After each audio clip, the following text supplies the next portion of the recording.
Seconds and then start introducing. Okay, I'm going live. It's loading.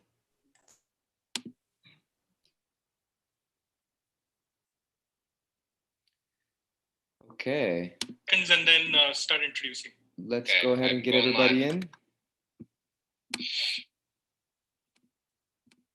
Welcome, everybody. Thank you all so much for being here, streaming in. It's always one of the most exciting parts of my week, seeing everybody come on in. It's beautiful to see all you here. Thank you so much for being here. We're just going to give you all a second to come on in and be with us. And as people get settled in, we're just going to welcome our speaker for today, and then we're going to go ahead and get started.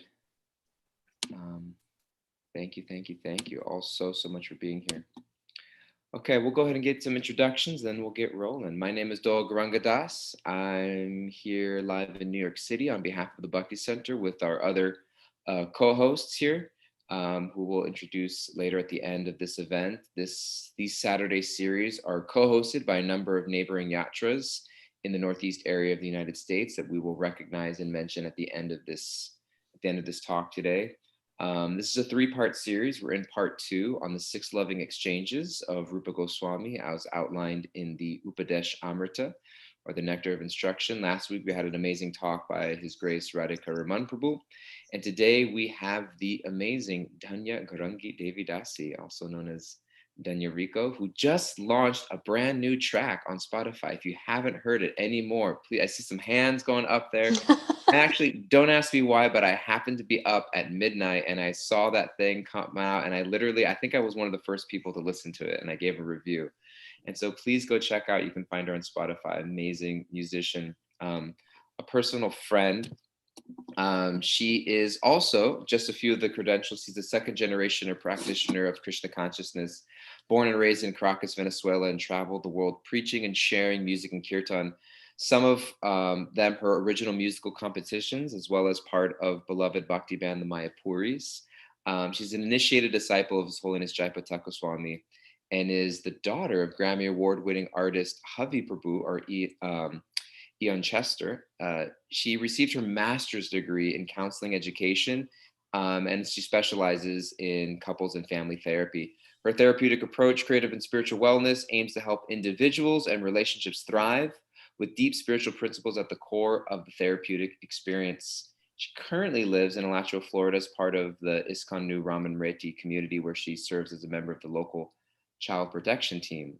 So those are all the official credentials, but I can say on a personal level that Dhanya lives up to all the hype in terms of her credentials and who she is as a person. She's a dear friend of mine, a personal inspiration in her authenticity and vulnerability, her realness and her depth. I'm so excited to be listening to this presentation with you, Dhanya. She's going to be speaking about receiving and revealing one's mind in confidence. She'll speak for about an hour. And then at the end of that, we'll have some time for questions and answers. If you have any questions, please write them into the chat. You show to Dalal Prabhu. He'll field the questions, and then we can ask and have some Q&A.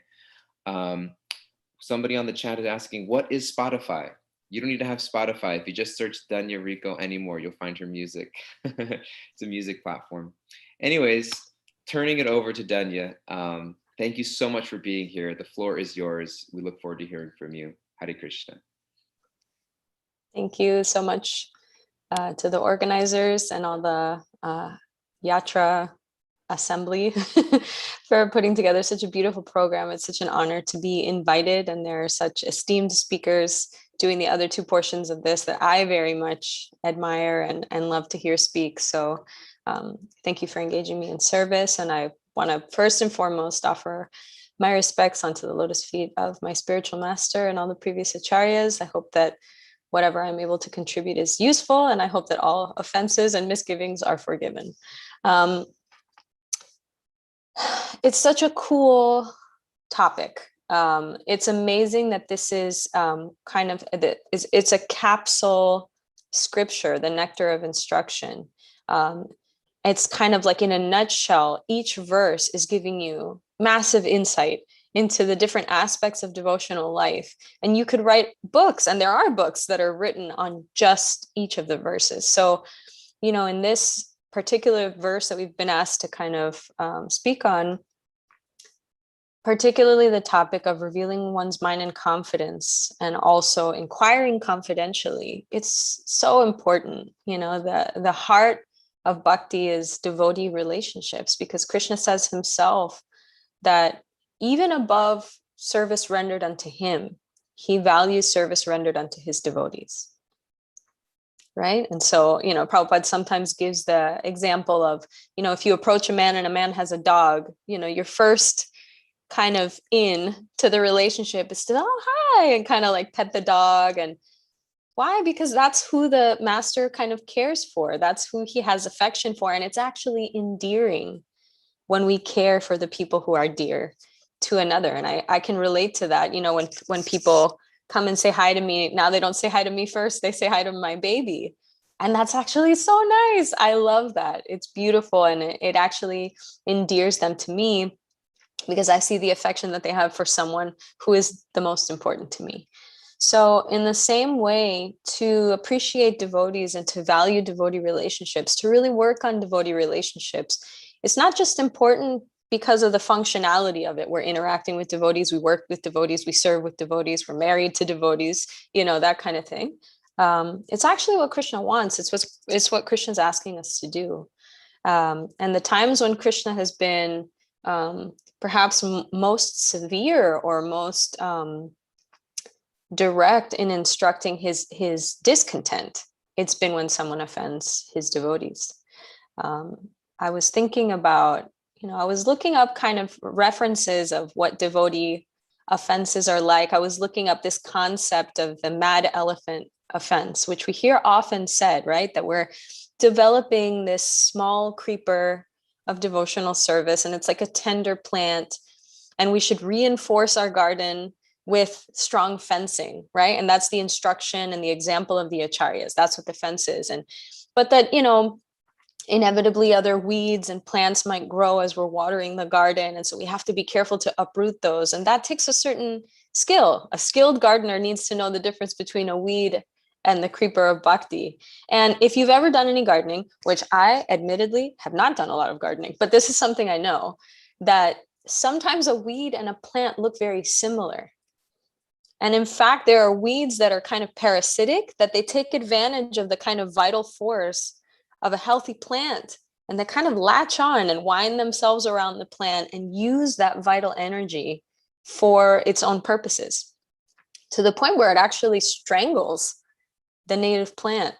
So these are all kind of analogous to how I see maybe unhelpful relationship tendencies kind of sapping the vital energy of our bhakti practice, right? This would then manifest in what nowadays is called a spiritual bypass, right? Which is using spirituality or the energy of spiritual life as a way of not dealing with things properly.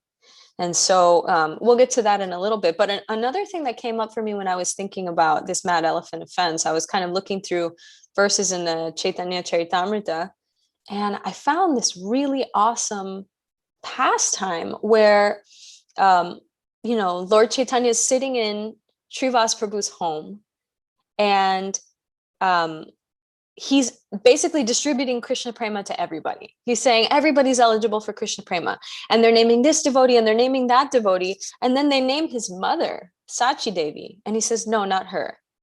And everybody's kind of shocked. Like, she's considered the mother of the universe, Mahaprabhu's own mother. How could she not be eligible for Krishna Prema?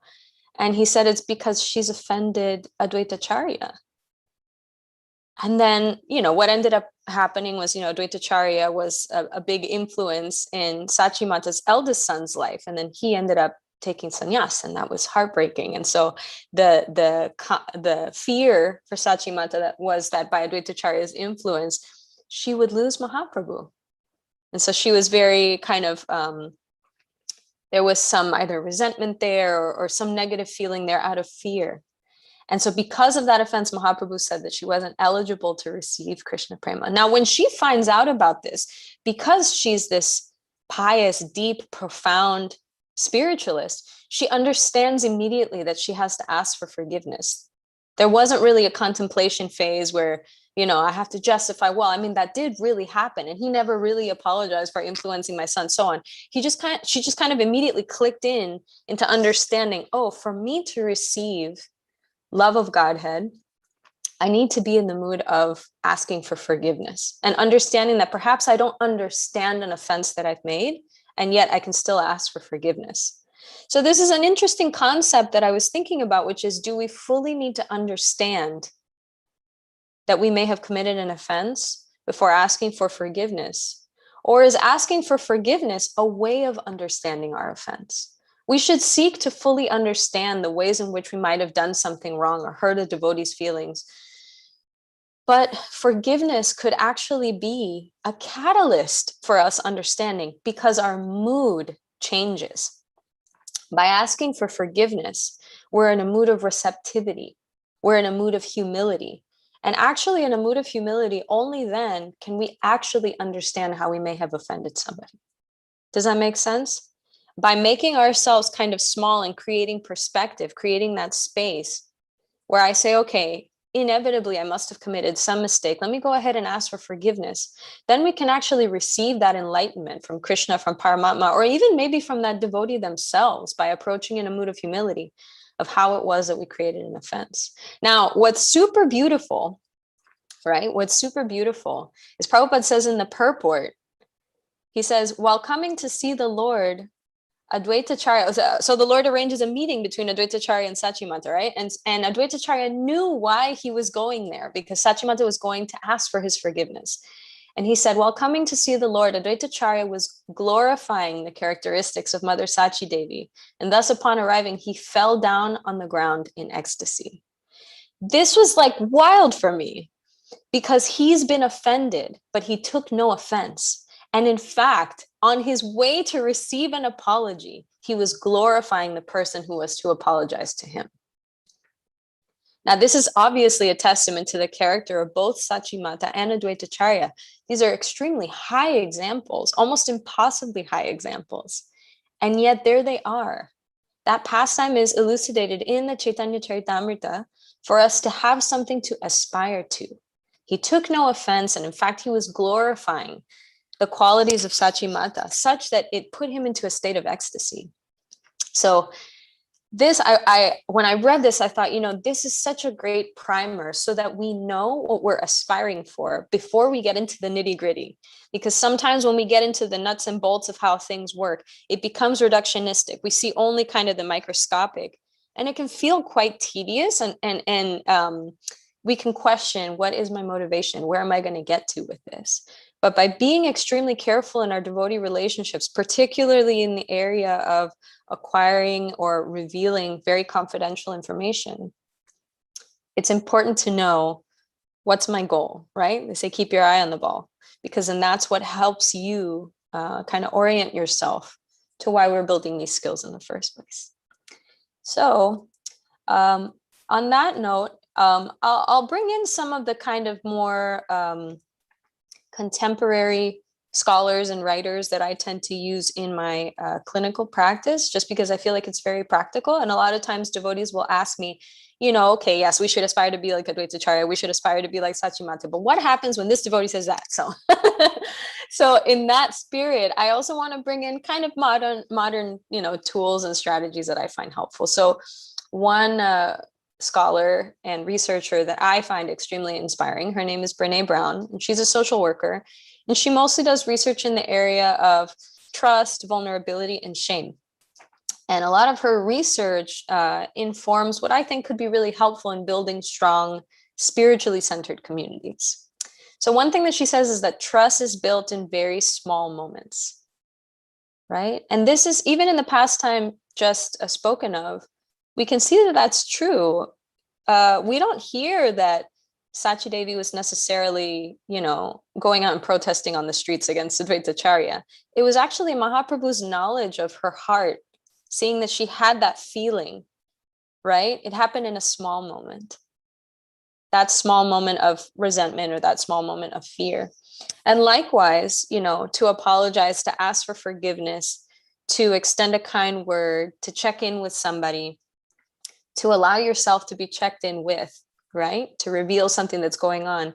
It might just be a passing phrase. It might just be really good eye contact. It might be an embrace or something like that. That's when trust is built, in small moments. And what's important to note is that just because a moment is small doesn't mean that it's insignificant. We can take a small moment and amplify it by behaving with integrity. That small moment becomes crucial, actually. Just like trust is broken in small moments. I said I was going to be here at a certain time and I wasn't. I said that I was going to be there for you for this one situation and I faltered. I promised that I would keep this confidential and I didn't. Right? All of these situations, they're small moments. And in our minds, we're like, oh, it happens, you know, and it kind of gets swept under the rug. But trust is also broken in small moments. So that's extremely important. Trust is going to be the foundation of being able to have this loving exchange. And so it's going to be crucial that we're really clear on how to create trust and how to maintain trust. And on that same note, actually, Brene Brown, she says that the names of the people that you truly trust should fit on a 1-by-1 square of paper, right? 1 inch by 1 inch. That's like a super small sheet of paper. That's super small. And I know that as devotees, you know, devotees are so open-hearted and generous. They'd like to create a Bhagavatam set of the people that they trust, page after page after page, just like when they write the lineages, right? The descendants of Manu and so on of people they trust. Brene Brown says that that's likely not to happen. It's likely that it's a very, very small, intimate circle. And that actually that's ideal because rather than going wide, we get to go deep. Right. And so anyways, just some context there.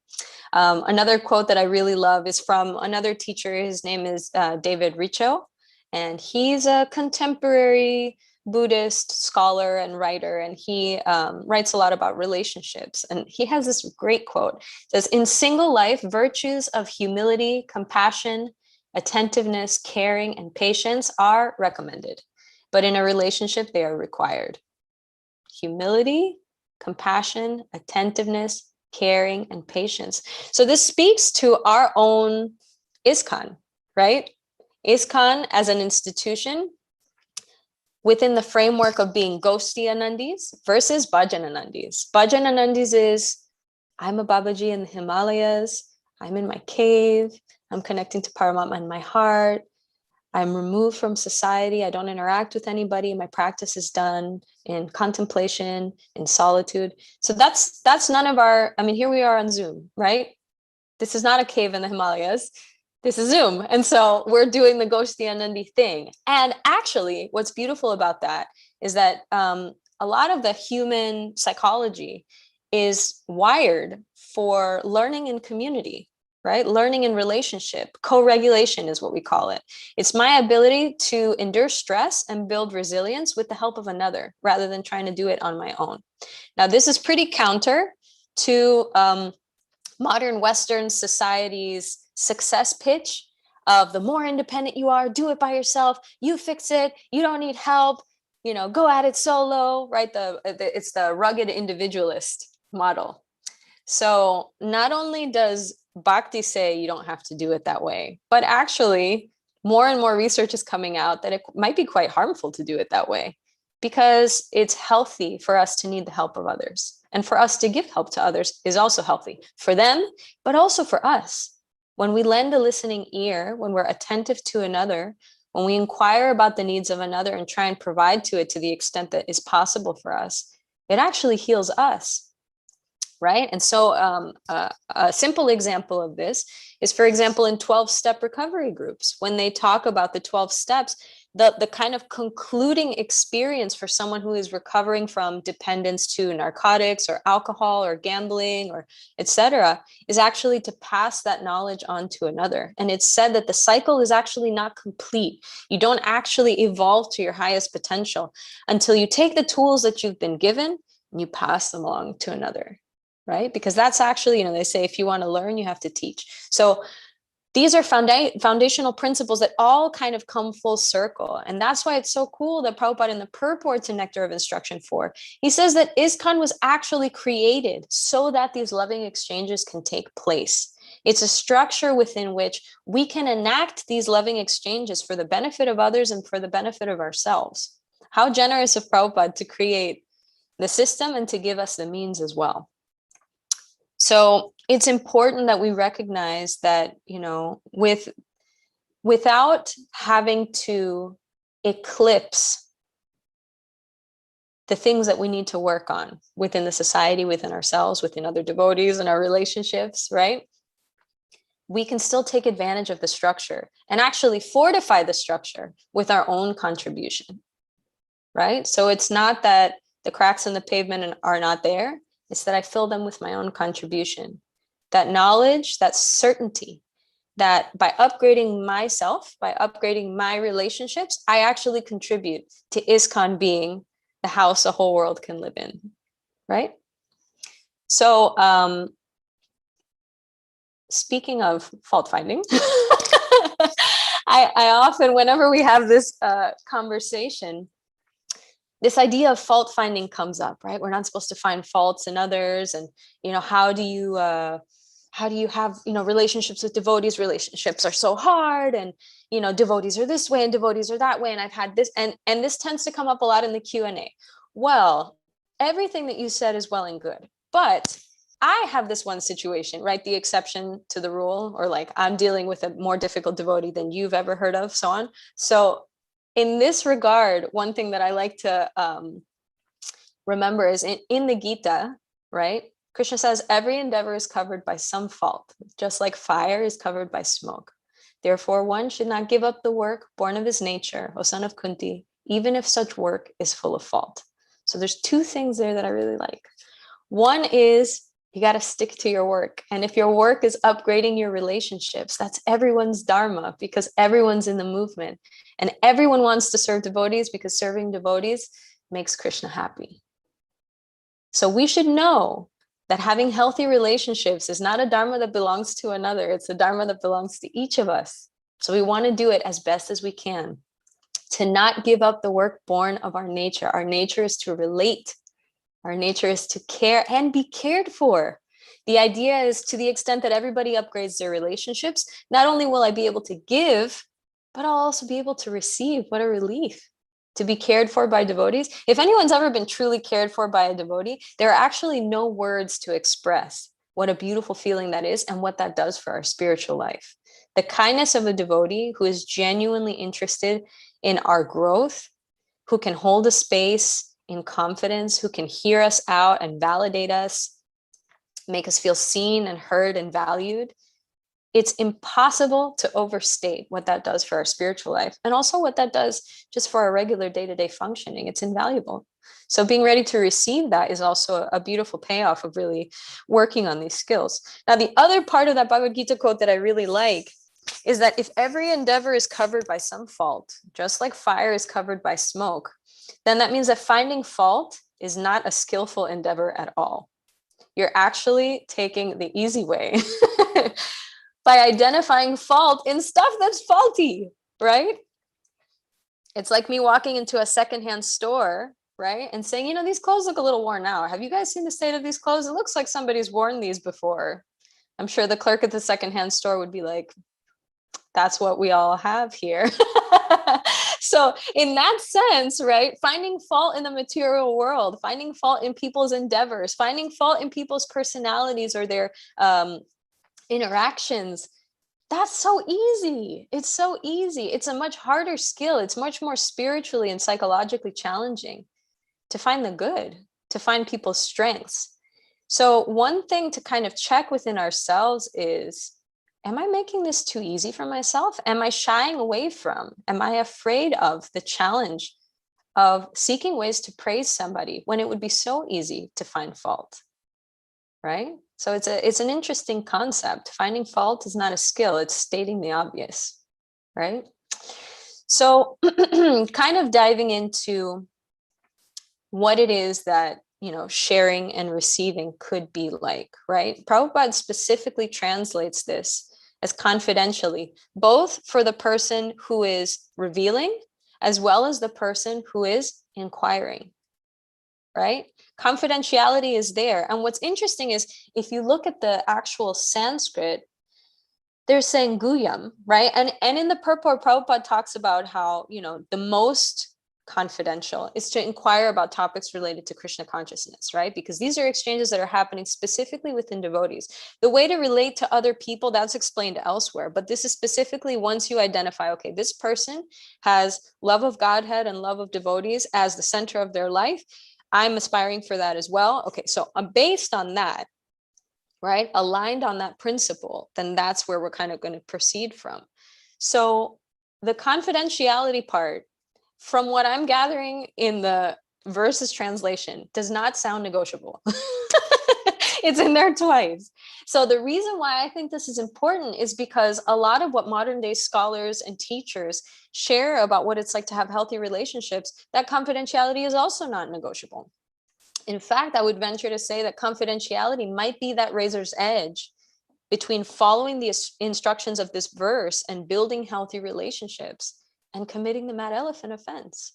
Because you're taking something shared in vulnerability. When someone shares with you something that's going on for them, whether it's positive or negative or neutral, if it's shared in confidence, that's like a gift, right? These are loving exchanges. We talk about these other gifts, right? When someone gives and receives a gift, as was talked about in the previous session, or giving and receiving prasadam, those are material things I can actually hold with my hands, right? And so, if some Prabhu, makes me a rasagula, which is my fave, obviously, someone gives it to me, and then I just take it and I go, this was given to me, but I'm actually just going to give it to you. Do you want to, they made it.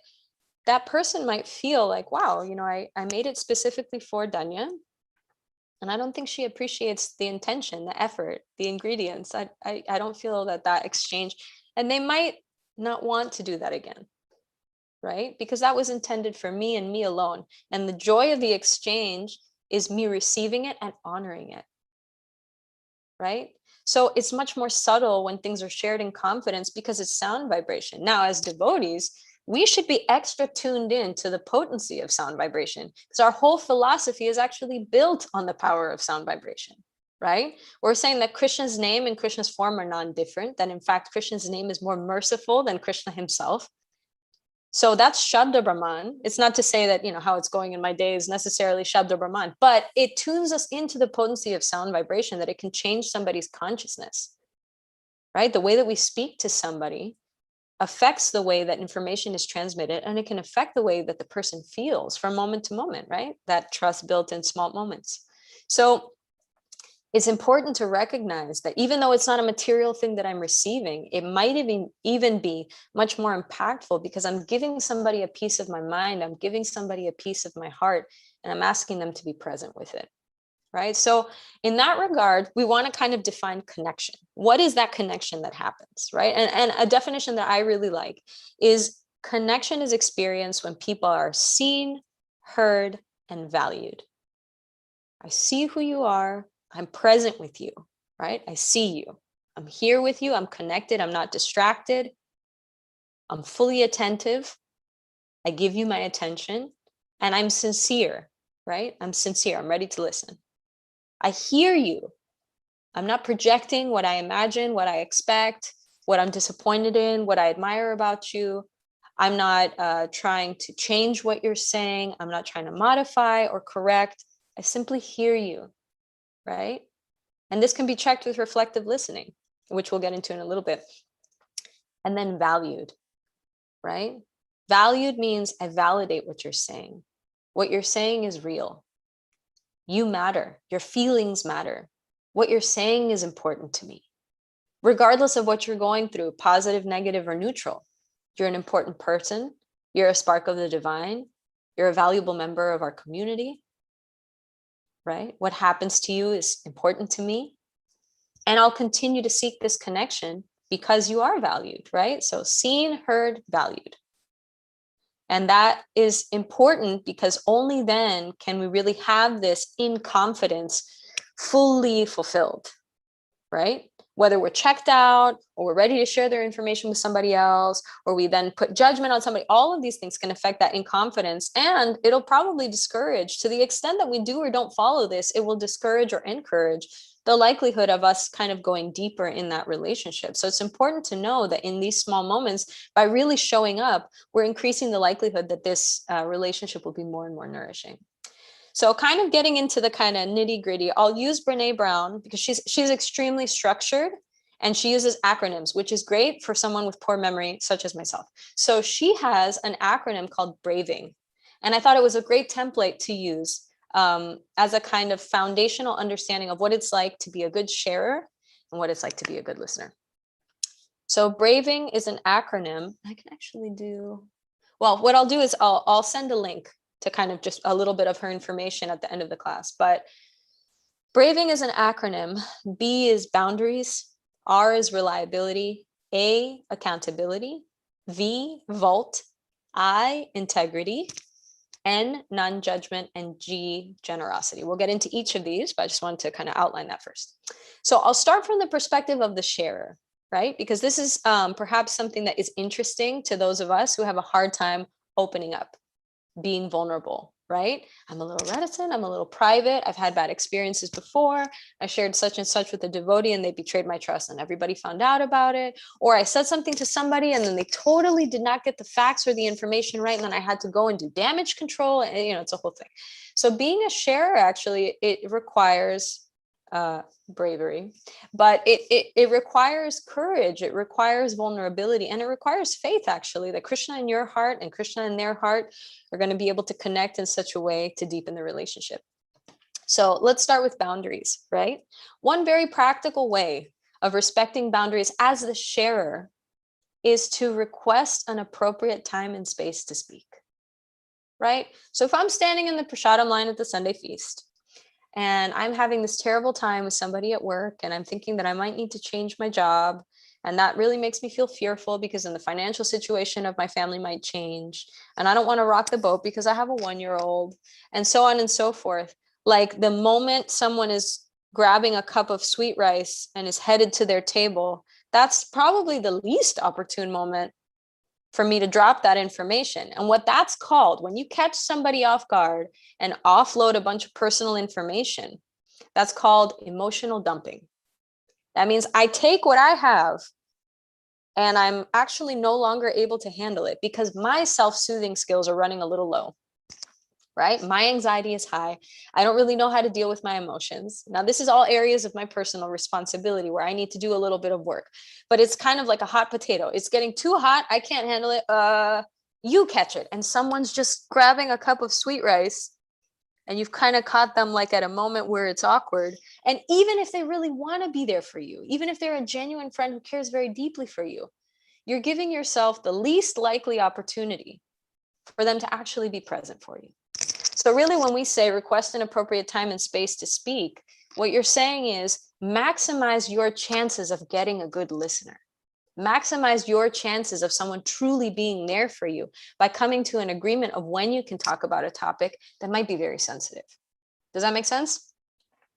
So using discernment will allow you to figure out, when is a good time. And what it also allows you to do in the interim between now and the meeting that I might choose to have on, Monday at 11 a.m.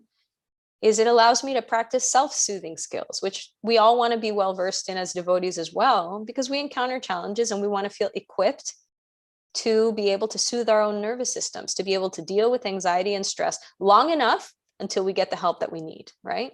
And so this gives me the opportunity to perhaps chant some japa, do some reading, take a walk in nature, listen to some kirtan, right? Get in the kitchen and make something for Krishna and take my mind out of my mind and kind of put myself into my body by way of doing service. All of these things are spiritualized versions of what to do to soothe our nervous system. That's what's beautiful about bhakti. It's a multi-sensory experience, right? And it takes you out of your mind and puts you into your body as your present moment vehicle for serving Krishna. When you're in your mind, you're in the future, you're in the past, you're all over the place, you're in imaginary places, imaginary conversations, but your body is only ever in the present moment. So your body is actually your greatest ally for doing devotional service, because your mind is going to resist you, but your body won't. Your body can get right on board. You don't have to ask your body to smell the incense you just offered. You practically have to ask it not to smell the incense before you offer it. Right? So that's boundaries. I think that boundaries as a sharer, right, as a person speaking, would be understanding, you know, what is the right time and place. The other thing that I'll add onto understanding boundaries as the sharer is understanding what is my role in this relationship, right? There are power dynamics and there are certain roles. We were talking about dharma and not doing the dharma of another, not engaging in the work of another, where it may be more or less appropriate for me to share with somebody. And that's my job to understand properly what is a relationship. Right? So it may not be appropriate. For example, a simple example in the kind of modern context is it may not be appropriate for me to share issues I may have with my husband with a coworker at work, right? Because the roles don't really align. Just like it may not be appropriate for me to share certain personal struggles that I may be having in my spiritual life, in my personal life, in my work life, etc., with certain people in my community, because the roles don't align. The relationship may not be there, right? The direction of power. I have a 14-year-old niece who's one of my favorite people on planet Earth. And it would be highly inappropriate if I came to her asking for advice regarding my financial situation for work. Why? Because the roles don't align. The roles don't align.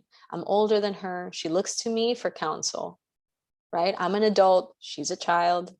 And so the power differentials are such that I could be a very qualified listener for her, and she could be a highly qualified sharer, but that might not translate the other way around. And that doesn't mean that there's not reciprocity in the relationship. It just means I have an understanding of how roles work and how power works, right? So it's important to note that, and it might be interesting to seek the counsel of advanced devotees or people who you feel are in really good relationships to understand a little bit of the nuances. It is a nuanced topic. What is the power dynamics inside of relationships, and who are appropriate people to share and not share to? It's a bigger conversation, but it's something to note here because it does relate to boundaries. Now, in terms of reliability, you know, Brene Brown defines it as doing what you say you're going to do, right? So that could mean I do show up at the time and day where I said I wanted to share, and I'll share about it. The other thing that she says in terms of reliability is awareness of my own abilities and limitations, right? That means that I need to know with humility, where are the areas in which maybe I'm overextending? Where are the areas in which maybe I'm trying to do too much, and bringing that into the conversation, being aware of my own abilities.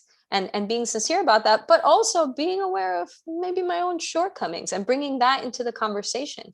Reliability equals consistency. That's actually what that means. Reliability means, in scientific terms, it means that when you test something and then you test it again, it gives the same results, right? And so that kind of consistency is what we're talking about in terms of reliability. I'm a reliable sharer. It means that time and time again, I'm being authentic. I show up as the same person. I try and use my best communication skills. I honor the boundaries of another person, but also I'm aware of my own limitations, and I'm transparent about that, right? That means that I'm clear.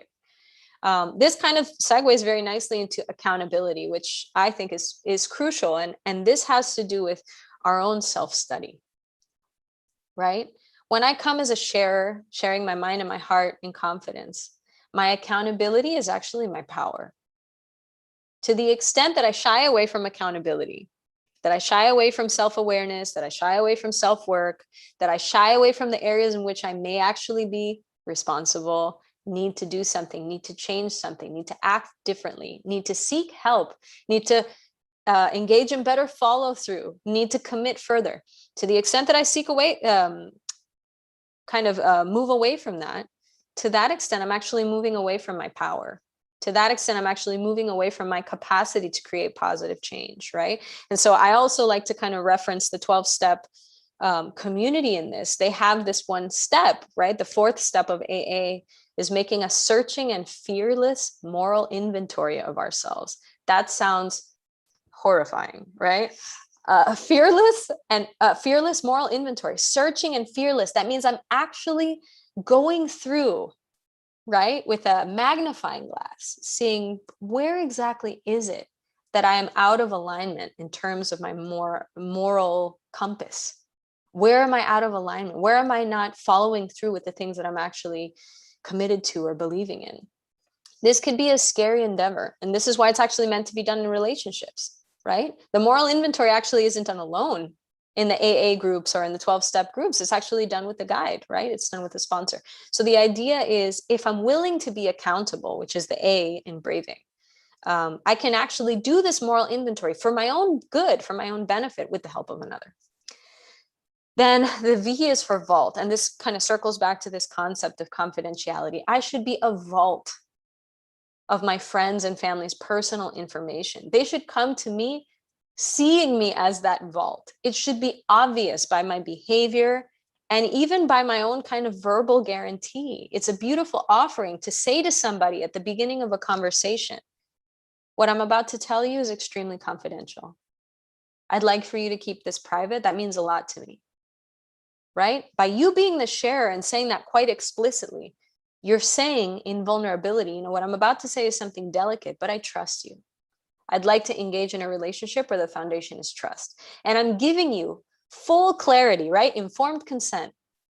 I'm giving you full clarity that what I'm saying is to be held in the strictest of confidence. Now, can you control that the other person is going to keep it in confidence? Obviously not, right?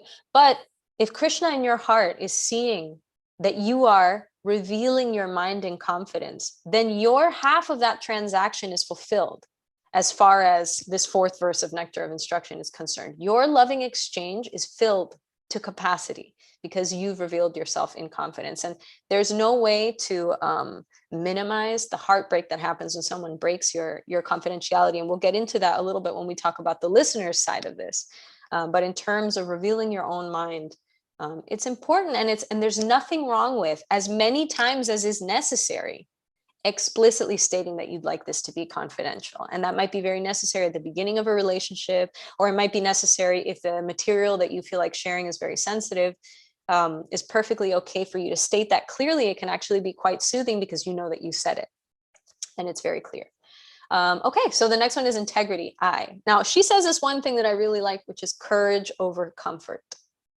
Right? And it's beautiful because in Bhakti, we have a lot of tools to be able to have courage over comfort. It means that we practice our values instead of just professing them, right? So when we talk about the qualities of a Vaishnava, someone who is compassionate, someone who is kind, someone who is generous, someone who is soft-hearted, someone who speaks sweetly, someone who thinks of others before thinking of themselves, who's more humble than a blade of grass, more tolerant than a tree, who gives all respect to others without expecting any respect for themselves. This is where we actually get to let the rubber meet the pavement, so to speak. We're never going to be able to develop those skills unless they're tested. That's not how skills work, right? Sometimes we use the analogy of the gym, right? You're never going to be able to bench press a certain amount of weight until you actually pick up that barbell and bench press it. And so the ability to do that is done with good form. If you try and bench press something and you have poor form, you're going to hurt yourself. You might even hurt somebody else. But if you try and bench press and you have appropriate form and you do it in small, healthy increments over the course of time, you're going to be more and more strong, right? More and more capable to be able to lift that weight. So when we talk about integrity, that's what we're talking about, doing it with good form, right? Doing it according to the qualities that we learn about in Shastra and through the example of the Acharyas and many of our illustrious leaders and speakers and teachers and mentors in our society. Doing things with integrity means practicing our spiritual values, even when it's difficult for us, even when it requires courage rather than garnering us comfort. And then the last two, non-judgment, you know, that one's pretty self-explanatory, but again, there's no overstating the value of this or the difficulty of it. Because as soon as someone starts speaking, my mind does what the mind does, which is I start kind of attaching all my preconceived notions onto, right? So as the sharer, which is the perspective that we're speaking on now, non-judgment means I'm not approaching the other person to be seen a certain way. I'm not seeking to be judged in a positive light. I'm not seeking to be rescued. I'm not seeking to present as a victim. I don't want to attach preconceived notions to the conversation. I want to come in vulnerability. I want to share honestly. I don't want to judge myself for needing help. I don't want to judge myself for needing somebody to hear me out. And I don't want to judge the other person, whatever their reaction is. If I like what they say, I don't like what they say. Their facial expression looks a certain way. I want to stay in a space of non-judgment because I know that that's actually what's going to be healthy for me. And this is what's going to make me a good sharer, is I'm going to stay in my own lane. I'm going to stay with myself. I'm not going to abandon myself, right? By staying with ourselves, it's a tall order, but it's important because by staying in that space of non-judgment, then I'm allowing for that love to be received, for that loving exchange to kind of hit all the way home. And then the last one is generosity. Now, she defines this as extending the most generous interpretation possible to another's intentions, words, or actions. So how does this work as a sharer? We can start by giving ourselves that benefit of the doubt, extending to ourselves the generous interpretation of what's happening. And perhaps even in the conversation, depending on what it is that you're sharing, practicing giving that generosity to the other people involved in the situation. If I'm having this situation at work, can I practice generosity of intention, words, and actions to my boss or to my work experience or to the financial situation of my home? Can I practice extending that generosity, right? Another way of practicing generosity as a sharer is giving ourselves time, access to support, access to professional help if we need it, right? Part of the boundaries is going to be understanding, wow, maybe I need help beyond what this devotee can actually give me. Maybe I need clinical help. Maybe I need professional support.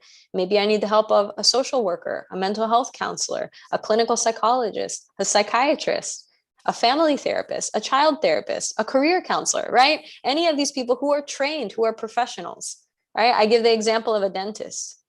If you were having a certain level of tooth pain, you would probably head over to your pharmacist and try and, figure it out with over the counter or whatever. But there's a certain level of tooth pain where it would be really negligent if anybody took a look at that tooth except for a dentist, right? And I think that everybody would feel pretty comfortable at a certain level of tooth pain to say, yeah, I think what I need is a dentist. So if that's true of a tooth, which is part of our material body, what to speak of psychological pain, which is part of our subtle body?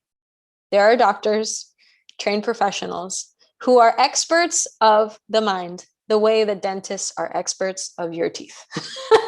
So the goal is for us to seek help when help is needed and allow ourselves that generosity. That's being generous with yourself. And it's also being generous with others to recommend that, which we'll get into when we talk about the listener, which we can jump into because I do see that we're running out of time. So in terms of the listener, we'll get into all the same kind of letters of the acronym. Boundaries, right? When someone approaches me to share something, let me take a moment and check in with myself and see, am I willing and am I ready to listen right now? Have I taken care of my own needs such? Am I in tune with my own self-regulation in such a way that I'm actually ready, right? And if I am, then engaging. And if not, then respecting my own boundaries and generously offering to the other person, I am here for you. I want to listen. And I can show up as my best listener at such day, such time, for such amount of time. We can talk Monday at 11 a.m. for 40 minutes. I'm all yours. Because right now it's a hectic day. Saturdays are busy. My kid needs me, and I want to be there for you. So respecting a boundary doesn't mean creating a wall so that it's different what's out there and what's in here. And don't come to me with your complaints. Prabhu, I have my own thing. This is not my seva, et cetera, et cetera. What you're saying is, I want to show up as the best listener that I can. So I want to create a sacred time and space that's blocked off from everything else, right? Now the boundary looks different. Just for you. That's how important you are to me, right? See how the flavor of boundaries kind of takes on a new dimension there, right? So then reliability means doing it when you say you're going to do it. If I said Monday at 11 a.m. for 40 minutes, then truly showing up, knowing that someone may really want to speak with me. And that revelation might be super important to them and super important to our relationship. It's to my own benefit to show up, not just for them, but also for my own sake. Because to the extent that I'm a reliable listener, then I build my own interpersonal skills. I'm deepening my own Vaishnava relationships, right? And this is part of my spiritual life. I want to be reliable, trustworthy. Also awareness of competencies and limitations, like we talked about with the sharer. Am I actually competent to receive this information? Do I have the skills necessary? Now, I could listen as a friend, even with no clinical skills. I can empathize. I can see somebody be valuing their revelation validate what it is that they're going through, honor that they may be going through a difficult time or a great time, or, and then recognize when we've crossed the threshold into, I think this is beyond what I can actually help with. I feel like you could really benefit from speaking to a more advanced devotee than myself, speaking to somebody with more experience in the area in which you might be struggling, seeking clinical help, medical help, right? Abuse support, law enforcement, any of the other resources that we have in the society, because we don't exist in a vacuum. We exist in the world, and there are many resources that we can use for our devotional service. So reliability as a listener means I'm going to do everything I can and show up in full. And when something is beyond my scope, I'm going to be honest about that. I'm going to be humble and admit this is beyond what I can do, but I will walk with you and figure out how we can get you the help that you need. That's being reliable. That's being consistent. So this kind of, it segues nicely also into accountability, right? Accountability means I'm responsible for showing up in this conversation. Whatever is my responsibility in the conversation, I'm going to show up and I'm going to fulfill that. So that means I'm attentive, right? What we were talking about before, seen, heard, valued. I'm going to see you. I'm going to sit here. If I said I was going to be here at a certain time, I'm here. I'm not on my phone. I'm not multitasking. I didn't bring my mom. I didn't bring my friend. I'm here with you, just for this conversation. I'm ready to listen. And having not only expressed that explicitly, which is so beautiful to hear when you're scared of sharing, for someone to say, I'm all yours. I'm here with you. I'm listening.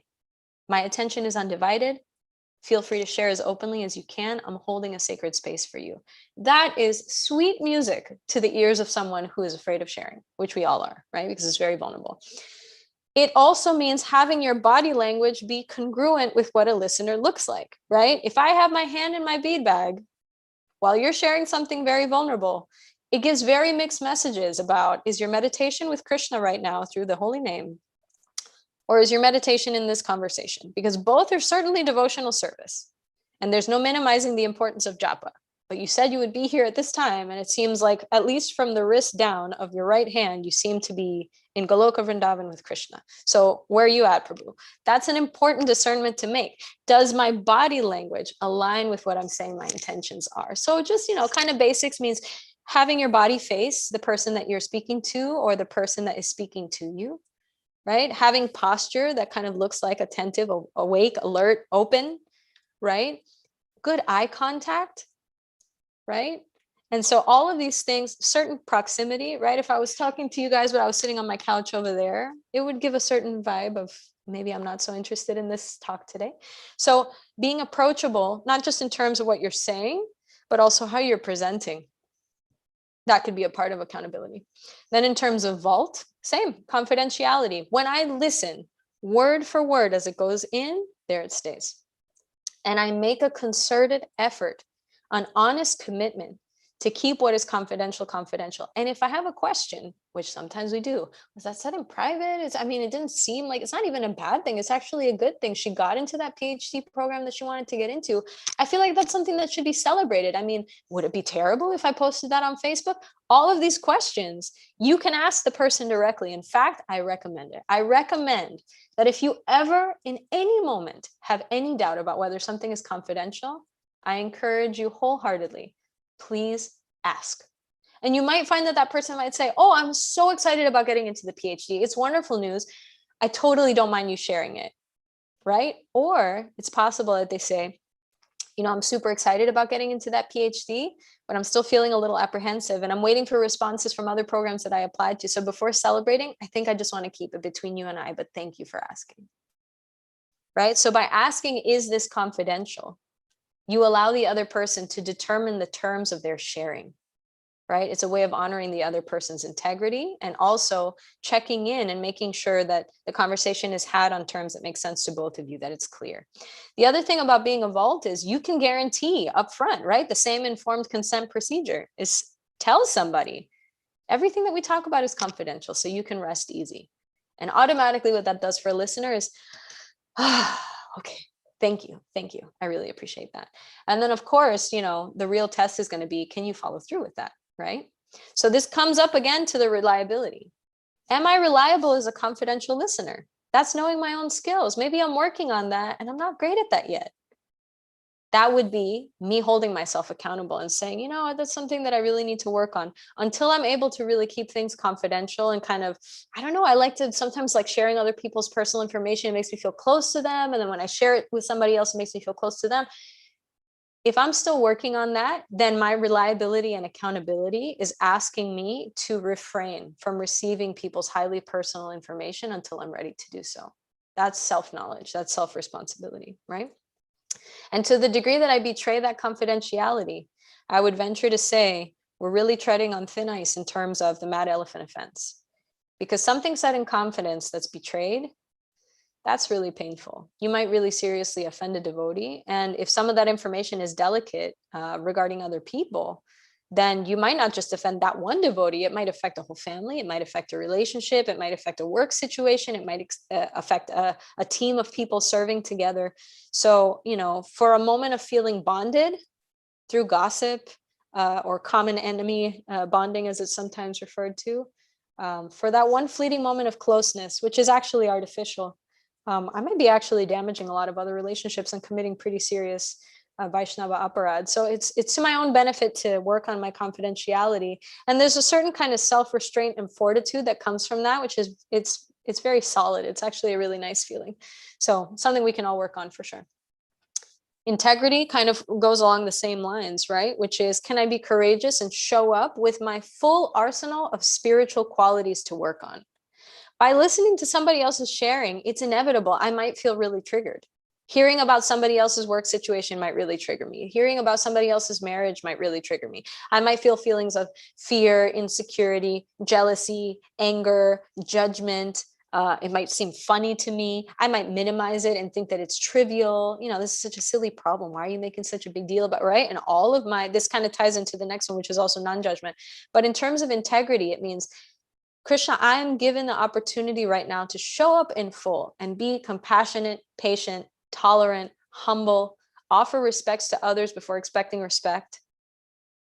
Let me try those skills out in real life. Let me not just profess them, let me practice them, right? So knowing that when you come to this conversation, you should have your little kind of invisible toolbox of spiritual characteristics, tools, qualities that you are about to put into practice. Just like when a pujari is going to render arti, is going to offer arti, they have all of their paraphernalia, right? We can't get caught up on, if I don't have a dish full of pujari paraphernalia, I'm not doing devotional service. That's physical objects engaged in devotional service. And then when I show up with devotee qualities that I'm trying to practice so that I show up in integrity, those are subtle tools of devotional service.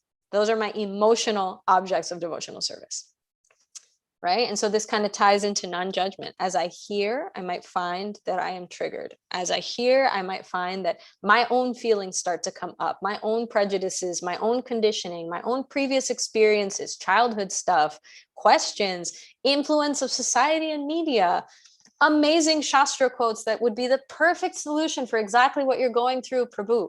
All of those things might come up. But in the spirit of non-judgment, can I simply see, hear, and value? See, hear, and value. See, hear, and value. And in that, going deeper and deeper and deeper, just really holding a space and validating the other person's experience, can I trust that Krishna is actually the one who provides the solution? Right? And then what I can do is use my tools and my skills to the best of my capacity, understand my limitations, and take it from there and really, really try and make that relationship deep, but make it also very respectful. And then generosity, extending the most generous interpretation possible to another's intentions, words, and actions. And this doesn't just mean for the person speaking. It means to the people involved in what they're speaking about. Can I extend that generosity, give people the benefit of the doubt, right? And also being generous in terms of my own time and my own energy. The first item on the list is boundaries, right? Let me make sure that I have the time and space to be here for you.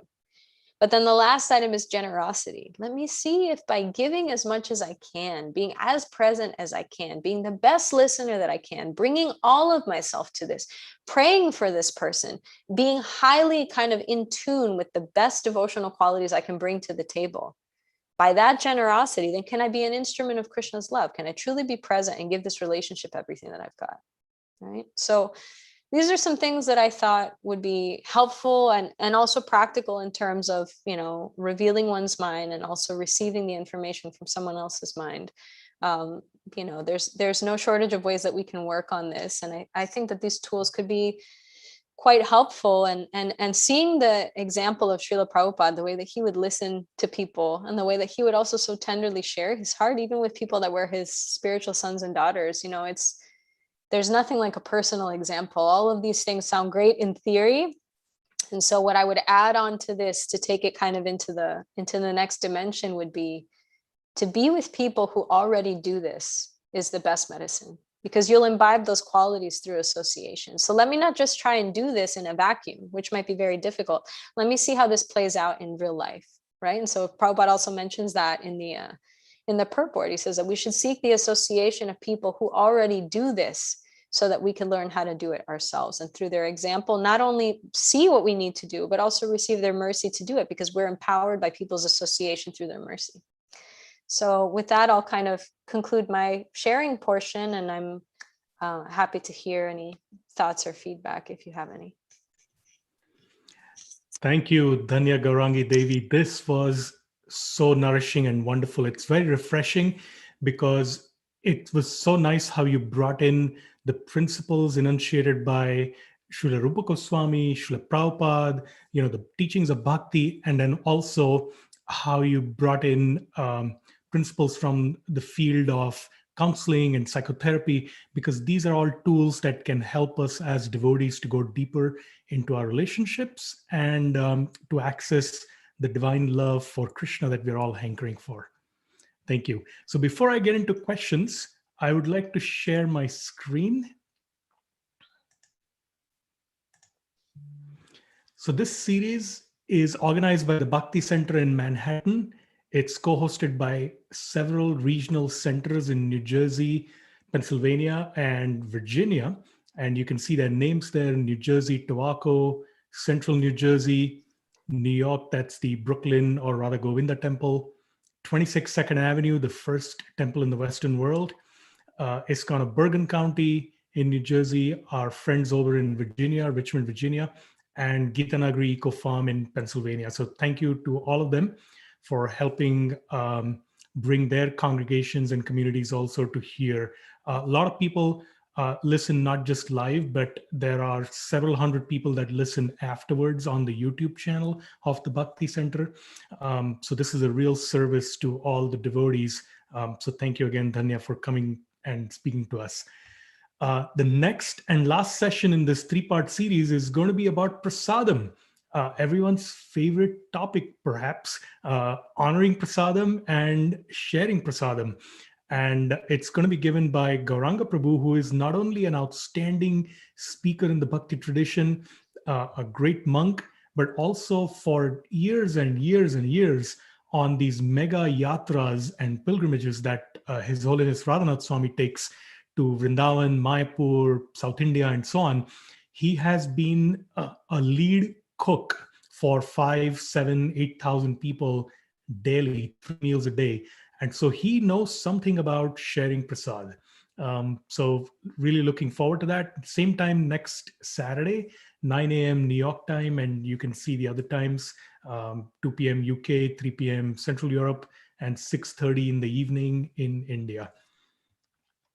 So this series is brought to you not just by Doyal Gauranga Prabhu and myself, but there is actually a backroom team that does this. So Venkata Bhatta Prabhu, who is the Hindu life coordinator chaplain at Princeton University.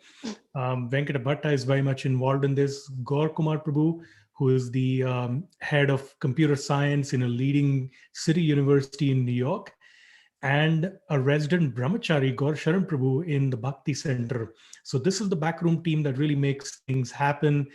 They are our ideas team, they are our technology team, help us to put flyers, posters, and so on together. So a big shout out and thank you to them, as well as Minna, who's just joined us, but I don't have her picture. So she's involved in sending out the emails and so on. So it's a team effort. And the posters for this series were done by Rukmini Priya, Her website is dearrukshi.com. You can see her art there. She's a very talented artist. And so Rukmini Priya put these posters together that you saw. And a special program that's coming up tomorrow online at the Bhakti Center is 7 Principles for Making Marriage Work.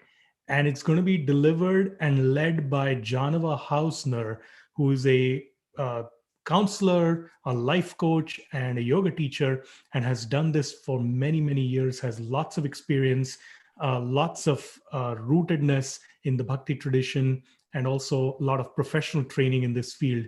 It's tomorrow, Sunday, May 16th, from 10 a.m. to 1 p.m. New York time.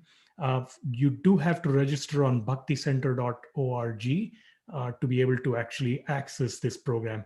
That's Bhakti Center spelled the American way, not the English way, CENTER, bhakticenter.org. So with that, let's launch into the questions. And if folks have more questions, please send them through the chat in Zoom, and we'll do our best to field as many as we can. So the first question comes from Anonymous. How do you react when someone hurts you? You don't want to find faults, but because you're hurt, it'll reflect in your behavior, even if you don't verbalize it. How do you deal with this? It's such a good question because it's bound to happen, right? Even Brene Brown, she actually describes this in her literature. She says that if you get into the arena, that's where she describes, behaving with vulnerability and integrity. She says you're bound to have your face in the mud sometimes. So it's not about, will I get hurt? We will get hurt because that's the nature of relationships in the material world. It's not a question of, will it happen? It certainly will. And so we should have a certain awareness of the fact that because I'm a fallible human being dealing with other fallible human beings, I am bound to get hurt at some point, and I'm bound to hurt others at a certain point. And that's a nice kind of frame to hold that in, which is in the moment that I'm hurt, let me remember what this feels like. This is useful information, actually. Because the day that it's my turn to hurt somebody accidentally, I should empathize with them. And this feeling is the data that I'll use to be able to make that connection. So that's the first thing that I'll say, is that just like we are sometimes hurt, we sometimes hurt others, and hopefully both are unintentional, but it's important to memorize what that feels like so that we can empathize properly when we're the ones who accidentally commit some offense. Now, to acknowledge that you've been hurt is not to find fault. They're two different things, right? So in counseling, this sometimes translates to a very simple formula of how you express it, whether you use an I statement or a you statement, right? So when I use an I statement, it sounds like, we were talking the other day and I shared my heart and I felt unheard. I felt a little bit undervalued, or like what I was saying wasn't really coming through, and it hurt my feelings. That's an I statement. I'm not in any way commenting on the other person. What I'm describing is my own experience. That's why it's called an I statement. I'm referencing myself, and there's no way to invalidate what my experience is. That's what it is. And so can I really honor my own feelings, and without having to jump into what the other person did or didn't do, can I focus the experience where it happened? What hurt? Where did it hurt? What emotion did that cause in me? How long did that last for me? What thoughts came up for me when that happened? That's all centered right here, right? That's not self-centered. That's self-responsibility. I have to assess what just happened there, right? So that's an I statement. A you statement is, when we were talking the other day, you were a bad listener. You weren't really paying attention to me. That's a you statement, right? That's me commenting on your behavior. And then by doing that, I'm violating a lot of these acronyms and braving, right? I'm pointing to you, I'm creating a judgment, I'm making an assumption, I'm not being very generous. And so what I'll add on, because it is valid to acknowledge another person's role in what has happened to us, is to make an I statement and follow it up with a question. This is a magical formula in relationships. I felt unheard, and that hurt my feelings. What was that like for you? Where were you at in that conversation? Did you feel really present? And asking it genuinely, not sarcastically. Basically saying, this is what happened for me. Again, we're doing the same thing. We're revealing our mind and confidence. That hurt. Something that just happened hurt. And there you go, you show up again and you're enacting this piece of devotional service according to Rupa Goswami's instructions. What a beautiful opportunity to reveal your mind in confidence about how your feelings were hurt. And then you get to do the other side of it, which is inquire in confidence. What was that conversation like for you? Did you feel like you were really present? You feel like you really heard what happened for me? Or do you feel like maybe if I share again, I mean, were you uncomfortable with something that I shared? I'm not sure if maybe something I said made you feel any certain way. You know, I'd like to hear your side of it. So you've aligned yourself with not just the instruction from Rupa Goswami, but also with the kind of practical steps of it, right? Which is, this is what happened for me. Will you give me some insight into what's happening for you? And so you're just giving yourself more and more opportunities to practice the skill. And it's not the same as fault finding, because you're not making a judgment or a criticism of the other person. You're actually giving them an opportunity to share earnestly what their experience was, which is, it's much more valuable, actually. Thank you. Several good questions coming through. Surabhi in Central New Jersey asks, you are a trained counselor. Can you tell us what makes us engage in gossip or prajalpa, or as you mentioned, common enemy bonding? And how do we stop doing it ourselves? And if we see others doing it, how do we extend compassion, but try and put a halt to it? Mm. This is such a good question. And I've thought about this quite a lot, because it's so easy, right? It's so easy to hear something very private and want to share it. Now, this is a working theory. This is not something that I'm going to go ahead and say that this is not backed by Shastra. And I don't even know if this is backed by any kind of counseling. This is my hypothesis. In Bhakti, we treasure the different levels of relationship we can have with Krishna.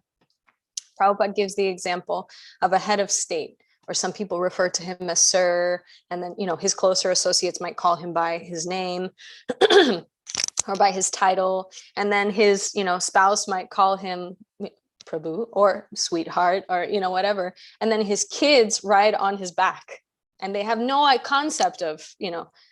So it was a way of illustrating that the closer and closer in relationship you get, the more you tend to forget formality.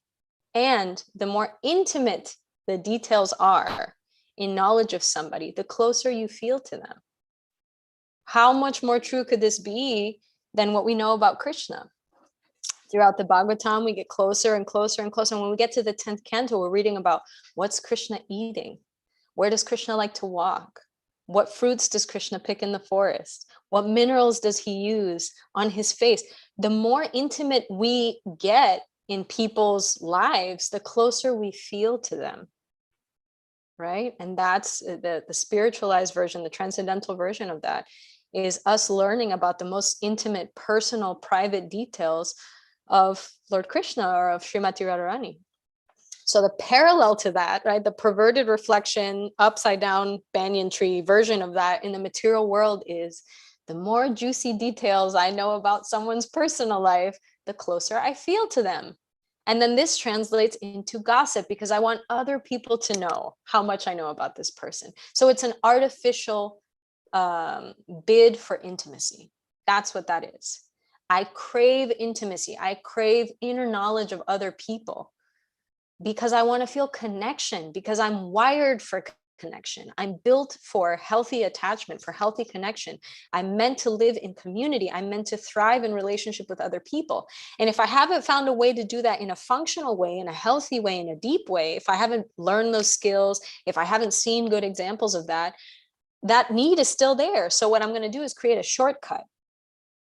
I'm going to mimic that. I'm going to synthesize closeness through gossip.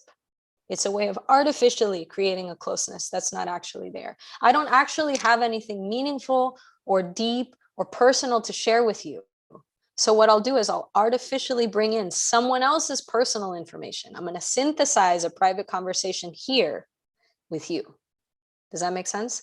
So what it is actually, it's a bid for intimacy. It's actually quite kind of heartbreaking what gossip is, because it means I don't really think I have anything meaningful to share with you. And I might not think you have anything meaningful to share with me. So we're just going to talk about somebody else's super meaningful thing. it's actually kind of scary and heartbreaking. So it's interesting to look at it that way. And that's just kind of how I frame it in terms of also understanding it as devotees. It's natural to want to know the most intimate details because that's how we feel about Krishna. Thank you, Dhanya. So actually, I forgot to mention, we have a few illustrious guests in the audience. Vrajalila Devi from Gita Nagari. She herself is a wonderful counselor and teacher. And Rukmini Devi, Srila Prabhupada's disciple, from Potomac Temple. She's in the audience. She's one of the leading guides and teachers at the Bhakti Center. And Brahmatirtha Prabhu was here until recently from Florida. So he just left. So just wanted to welcome these, and I'm sure there's others on YouTube. So, and welcome to everyone who's here. So the next question is from Anonymous. This person actually, I know this person, but he or she wanted to be anonymous. And they are really, really good at honoring people's confidences. I have actually never heard them speak any gossip. But this person writes, I unintentionally broke someone's confidence. I thought about begging the person's forgiveness, but then thought that knowing that the information had gotten out, even though it was in a limited way, not posted publicly or anything like that, might put that person through unnecessary suffering.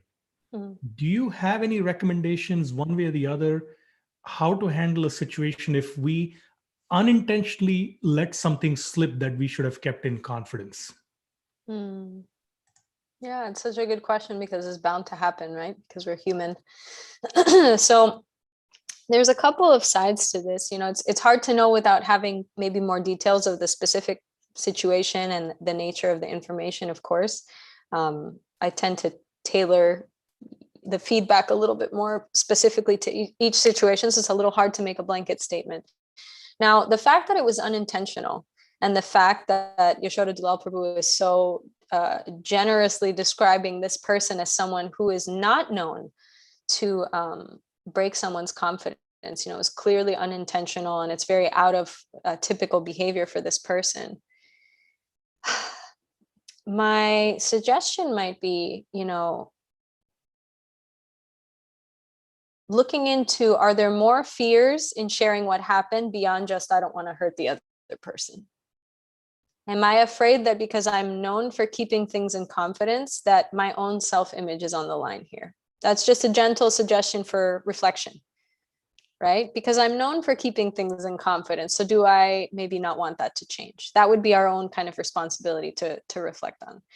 The other part is, you know, there's a certain kind of trust and fortitude that I credit another person with when I share my shortcomings with them. It means this is a mistake that I made, but I believe that you are strong enough to be able to handle what to do next as well, right? By me making a unilateral decision of, I made this mistake, but I'm not going to tell them about it because I think it might harm them.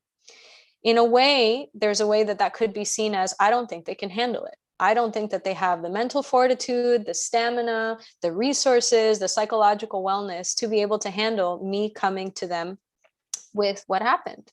And that can be potentially disempowering of the other person.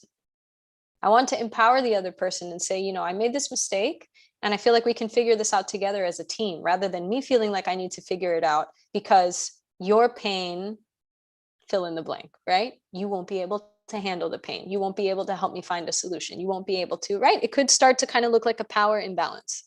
So actually you can fully allow the other person to step into their power by sharing, you know, this was an unintentional thing. I'm coming to you in humility. This is pretty out of character for me. And yet I feel really bad about what happened. You know, is there a way that I can make amends? Or can I just ask you for forgiveness because that's the correct thing to do? And then that puts the ball in the other person's court, where sharing their personal information was a disempowerment on accident. By giving them the truth now, that's kind of re-empowering them, right? That's reinstating them to their position of power in the relationship so they can start to make autonomous decisions. Okay, you know, I need an apology, or I need to take some space. Or, I feel like I want to talk to you more about, okay, who did you tell? And maybe now I need to do some damage control, or, et cetera, et cetera. It allows me to make part of the solution my own. It allows me to take ownership of the situation. And if you share with me a mistake you might have made by breaking confidentiality. Does that make sense? It's just something that comes to mind in general terms in these kinds of situations. Thank you. I actually have a question for you, Dhanya. You talked, the whole class and the discussion has been about the importance of sharing in confidence and hearing in confidence. But over the years, I've heard devotees talk about how they find it difficult to open up to even a single person, or maybe just one person in a community where they have served for 20, 30, 40 years. Perhaps because they might be in a leadership position and they feel they cannot reveal what others might perceive as weaknesses or faults. And definitely, devotees are afraid of being judged because we have this high standard that we have to live up to. And as the years go by, people rightly or wrongly assign an exalted position to someone based on their seniority. And such people might feel I'm not able to open up because now I have this image to live up to, but I have so many things that I really want to open up to others for. So, how would you recommend taking baby steps so that we do start to share our hearts in confidence with at least one or two trusted individuals? So, how do we get into the water, so to speak, gradually so that we get some confidence for it? Sure. It's a beautiful question. And I think that it's very relevant to a lot of situations that we might run into in our kind of devotee communities. One thing that comes to mind is that none of this is going to work if we don't have the component of humility. So on a conceptual basis, right? Especially since you brought up, what if someone's in a position of leadership or they're in some exalted position? If we in any way accept the honor of being in an exalted position as a reflection of our own qualification, we are out of our depths already. Because I have consumed an honor that likely does not correspond. When I am put in an exalted position, that's not a statement about me. That's a statement of the person who is praising me. That's actually, it shines a light on their qualification. It shines a light on who they are. So if I'm in a position of leadership, I'm responsible to them. I am not in that position of honor. That is what I've understood to be the bhakti perspective. That's why they're called servant leaders, right? Because the greater the position of service, the more responsibility, right? Just like a king was charged even with deaths that would occur in their kingdom. They were responsible for the weather. Why? Because they were in the greatest position of power, so they were held to the greatest standard in terms of responsibility. So if I am kind of what we would say nowadays, like believing your own hype, then that's my issue. Because if I am being exalted, that's actually a reflection of the high quality of the people who are doing the praising. So one thing to be careful of is, am I believing my own hype? Have I bought into my own image such that now I'm sacrificing vulnerability, that now I'm sacrificing connection, now I'm sacrificing transparency, and I'm not allowing the people that I interact with to see actually what my inner process is like. Now, they've done research on this. Research shows that in institutions and organizations where leaders are transparent about their struggles, and also inform the people that they lead about how they persevered and the strategies that they used to get to the other side of the struggles, that actually increased not only people's performance in the organization, but their commitment to the organization, because it was full of real people. So not only is it harmful for ourselves to kind of keep my own struggles and my process to myself, regardless of what the position is, it's actually harmful to the organization because I'm not being real about the struggles that we're all likely to encounter. And I think that we've all experienced in our temple communities and our larger kind of organization, kind of we are thirsting for that insider view of what happens when I struggle with my japa, or what happens when such and such happens in my marriage or in my parenting or in my professional life or in my understanding of Prabhupada's books or in my preaching or in any personal health maintenance, any of mental health struggles, any of these areas. How do I deal with that? And if our leaders are not being transparent and are not demonstrating, exemplifying vulnerability, how are we supposed to learn that? Right? It's leading by example. Now, we come back to this first concept of boundaries, which is, what are the roles? Am I dumping my issues onto my people that I may be leading? That's probably not appropriate. So to share in vulnerability doesn't mean to charge the other person with the responsibility of figuring this out with me. It means to share in a place where I still have that responsibility, but I'm being transparent, right? I'm allowing a window into the process that can actually be highly valuable. And so destigmatizing what it's like to share vulnerably, there's no way to do that from the top down. That's got to be done from the bottom up. This is like a very grassroots experience. So that means me in my daily life. How do I learn, as you so rightly said, how do I learn to be vulnerable and share in my relationships?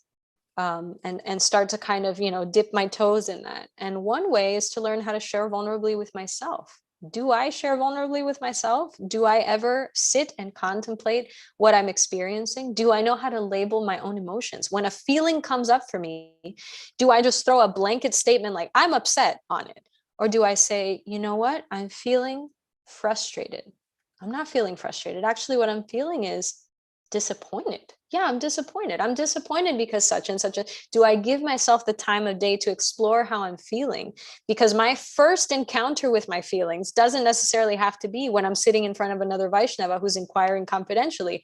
I should probably give myself that time of day first. So this could be simple practices like journaling, right? It could be contemplative practices, like just sitting in meditation for a few minutes a day and seeing what thoughts come up. It could be, looking online to define certain emotions and see which one of those kind of hits home for me.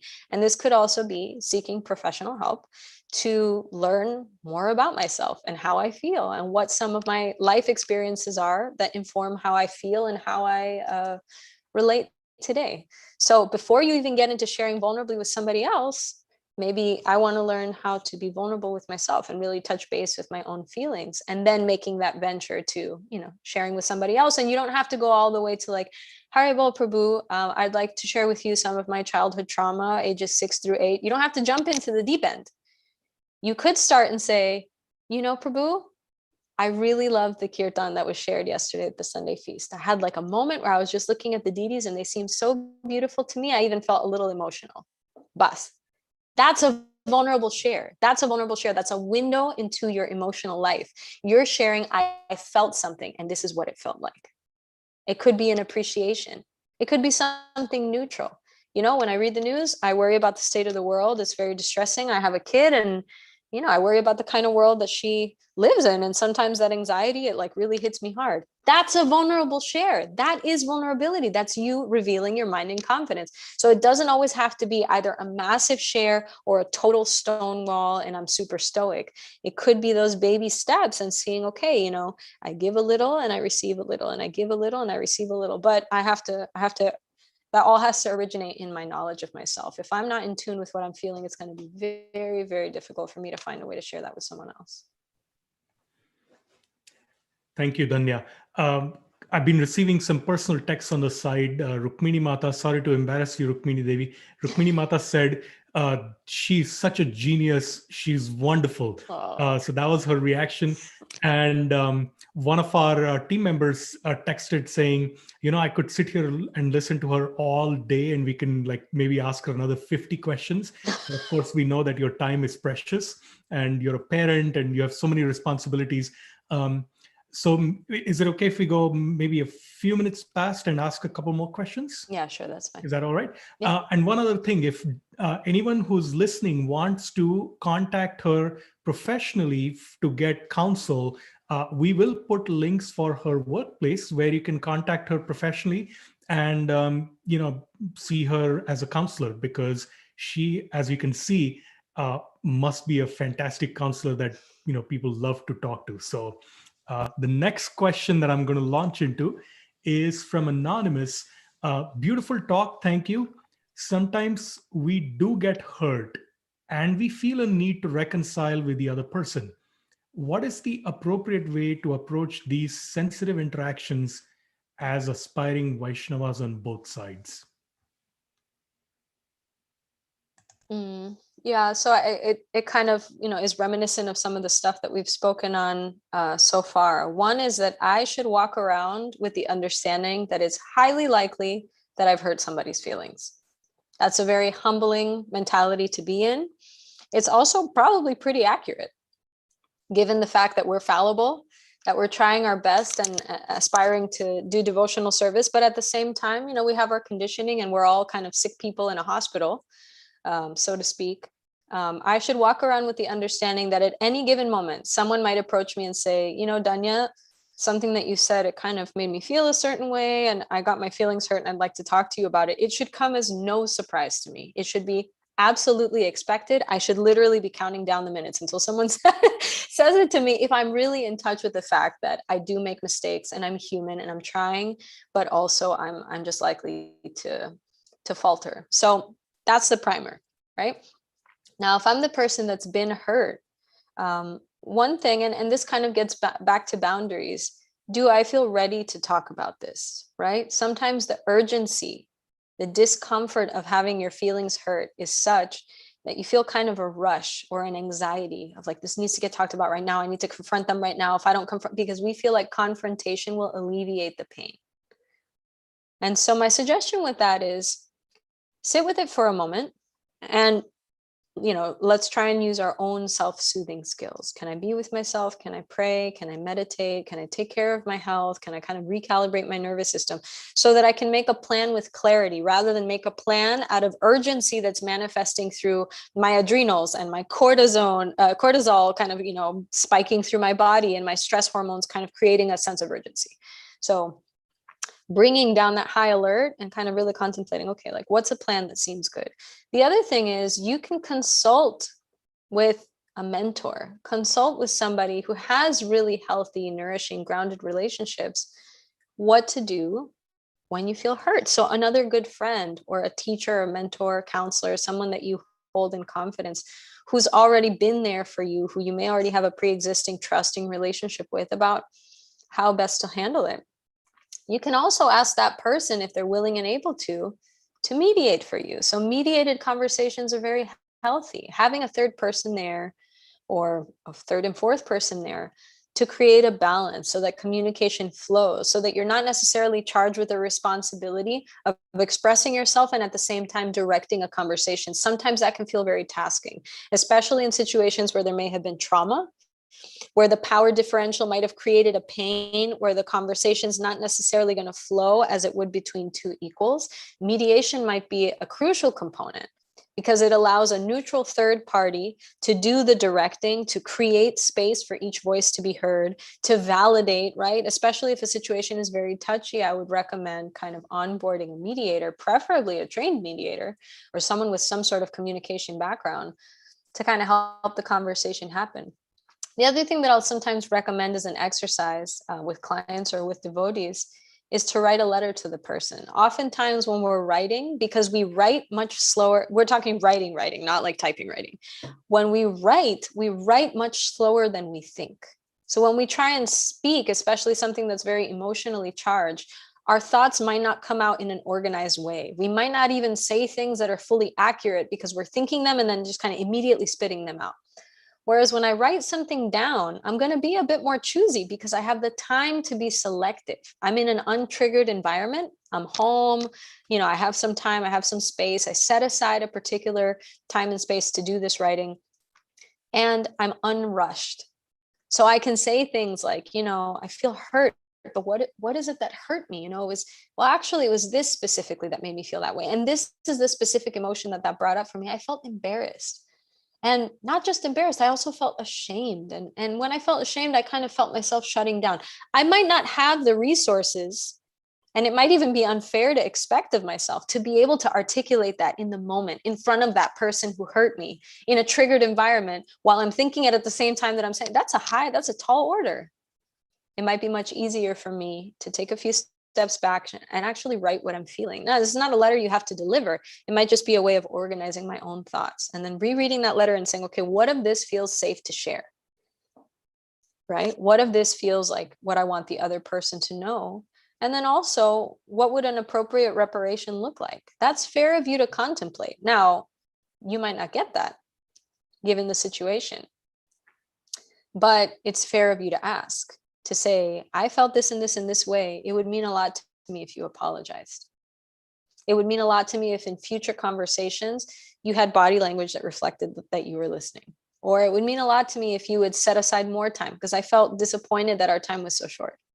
Or it would mean a lot to me if you would shut off your cell phone because it was a little distracting. It's whatever the example was, you're allowed to put forth a request. And that doesn't mean that you'll get it, but it's an expression of what might be a reparation for the other person. So those are just kind of some general guidelines on top of some of what we talked about earlier. Thank you. And for those of you who are watching on YouTube, the professional link that we put up, healinghousealachua.com. And if you look under staff, you'll find Dhanya Rico. So healinghousealachua.com. That's the place you can contact her professionally. So we'll have one last question, and then we'll open up for devotees to say hello to you. So this question is from Anonymous. In these troubled times when devotees are venting and perhaps being unfiltered about other devotees, it can be draining and disturbing to hear what people think are their frank opinions of other people, especially in these days of, anti-vaccine, pro-vaccine, COVID, no COVID, so on and so forth. So it can be draining and disturbing to hear what we think is criticism of the other side, so to speak. How can we honor the principles of braving that you talked about, especially the non-judgment, integrity, and generosity parts, when we are the listeners and the sharers that we see are using the exchange as a way of speaking ill of other devotees? Yes, what a relevant question. This one is important because I myself, to be very, very honest, feel very strong emotions, especially on social media, reading the way that devotees share information and the way that devotees treat each other as they read information shared by other devotees. I think that we need to be very careful because under the guise of I'm just being honest, I'm just sharing my view, or even what sometimes sounds like I'm deeply concerned for your health and well-being, I might be committing massive offenses by being inconsiderate, by being rude, by shaming other people, by what's nowadays called virtue signaling, which is look at how wonderfully I've handled such situation and how poorly you've handled it. This is what you should be doing, etc. We need to be very careful because that is still association with devotees, which means we are still very much liable to make this mad elephant offense. Just because you're on Facebook doesn't mean you're not dealing with a devotee. And just because you feel very passionately about vaccines or being anti-vax doesn't mean that you're not still dealing with devotees. And so that sensitivity and that context, it still needs to be there always. The way that I communicate is going to be a reflection of my own personal spiritual development. So to the extent that I can reflect these qualities of compassion, being, Vaisheshika Prabhu, he sometimes brings in this one concept, which is the private advancement of each devotee is unseen. The ecstatic symptoms of devotees are unseen, but there are two qualities that are highly recognizable externally of very advanced devotees. One is steadiness and the other one is sweet speech. Those are the two qualities that we should be looking for.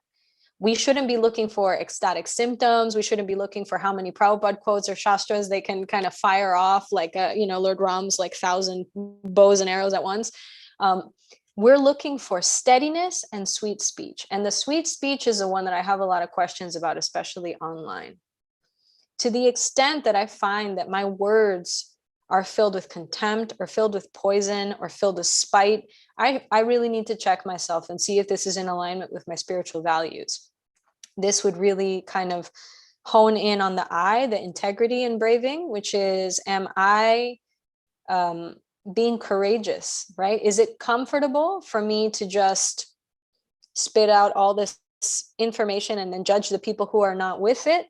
Or is it going to take a little bit more courage for me to hold space and hear, or maybe even not hear, what other people's perspectives are without attacking, right? Or without creating judgment. So non-judgment, certainly essential. But if I'm not able to be non-judgmental, then maybe I need to refrain from the conversation, because I'm likely to do more damage than good.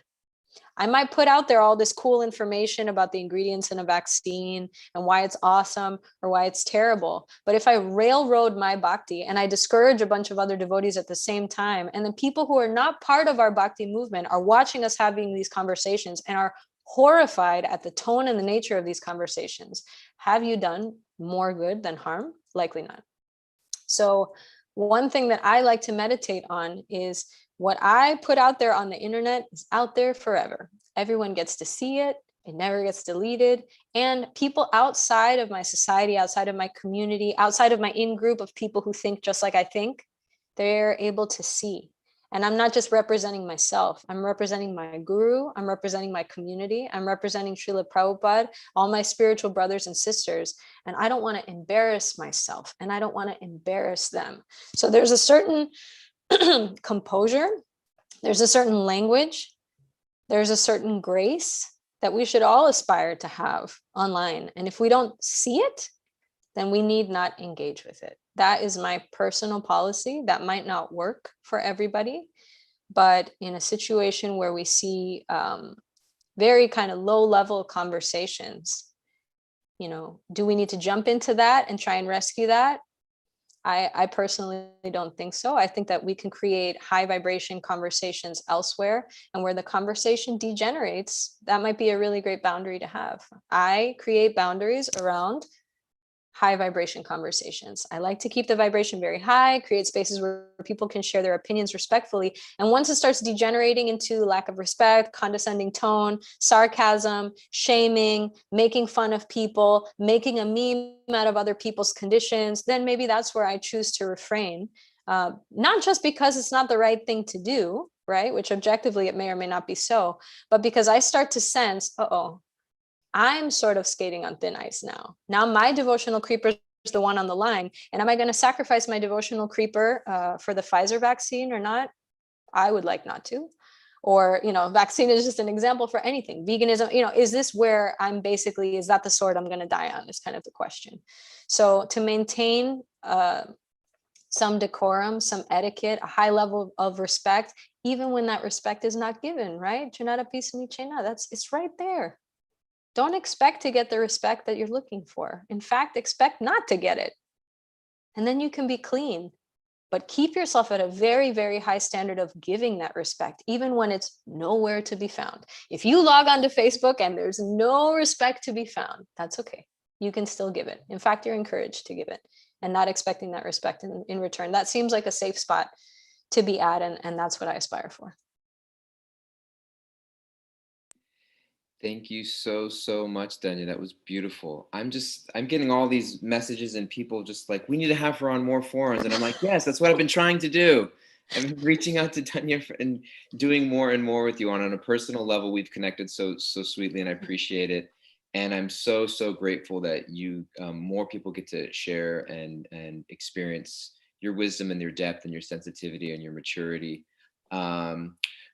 Just a couple of quick announcements. Again, as I mentioned, next week we have our concluding session with Gauranga Prabhu. Please tune in for that. We're going to be putting some of the links and how you can stay in touch with us at the Bhakti Center to be on our mailing list and for future communications. We are hoping, and it's been a continuous project of mine, to get Dhanya to be speaking more and more at the Bhakti Center. Some of the ways we're planning to do that is we're planning to launch, as we've shared with many of you, an online membership platform with the Bhakti Center. Dhanya is going to be one of our highlighted speakers on that, on a monthly discussion forum talking about these types of topics. We have some courses and workshop that she's planning to launch in the near future that we're discussing and building. We also even have planned, although the area is very sensitive at the moment, an India pilgrimage with her next year. Although there's so many unfortunate things happening in India right now, we're not pushing or promoting that heavily, and it depends on how things unfold there. We hope that the situation there improves just in general. But if things do in the next coming years, she's somebody that will be leading pilgrimages and trips to holy spaces in India. So you're just a gem, Dhanya, and we're looking to engage you and have you connected more and more. We're really, really grateful to have you. Thank you guys so much for engaging me in service and for bringing me on board.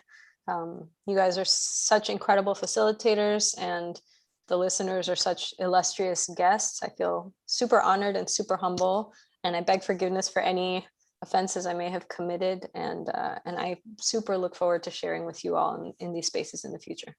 Looking forward to it as well. Thank you. So I honestly could go on and on and on. So I'm just going to cut myself short here for the sake of it.